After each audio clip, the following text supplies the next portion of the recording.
اور ہم نے ابراہیم کو اسحاق عطا کیے اور اس کے بعد مزید یعقوب بھی، اور ہم نے سب کو نیک بنایا تھا، اور ہم نے ان کو پیشوا بنایا کہ ہمارے حکم سے ہدایت کرتے تھے، اور ان کو نیک کام کرنے اور نماز پڑھنے اور زکوٰۃ دینے کا حکم بھیجا،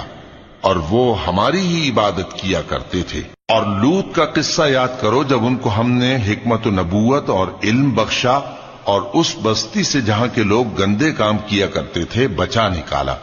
بے شک وہ برے اور بد کردار لوگ تھے، اور انہیں اپنی رحمت میں داخل کیا، کچھ شک نہیں کہ وہ نیک کرداروں میں تھے۔ اور نوح کا قصہ بھی یاد کرو جب اس سے پیشتر انہوں نے ہمیں پکارا تو ہم نے ان کی دعا قبول فرمائی اور ان کو اور ان کے ساتھیوں کو بڑی گھبراہٹ سے نجات دی، اور جو لوگ ہماری آیتوں کی تکذیب کرتے تھے ان پر نصرت بخشی۔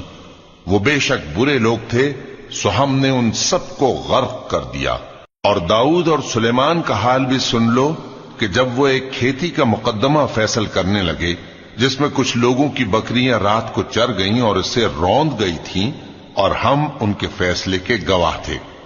تو ہم نے فیصلہ کرنے کا طریق سلیمان کو سمجھا دیا، اور ہم نے دونوں کو حکمت و نبوت اور علم بخشا تھا، اور ہم نے پہاڑوں کو داؤد کا مسخر کر دیا تھا کہ ان کے ساتھ تسبیح کرتے تھے، اور پرندوں کو بھی مسخر کر دیا تھا، اور ہم ہی ایسا کرنے والے تھے۔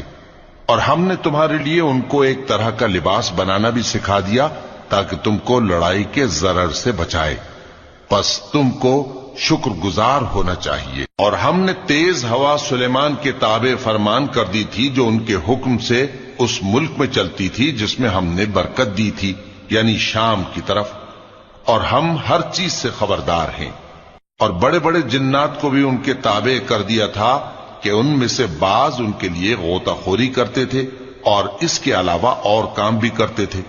اور ہم ان کے نگہبان تھے۔ اور ایوب کو یاد کرو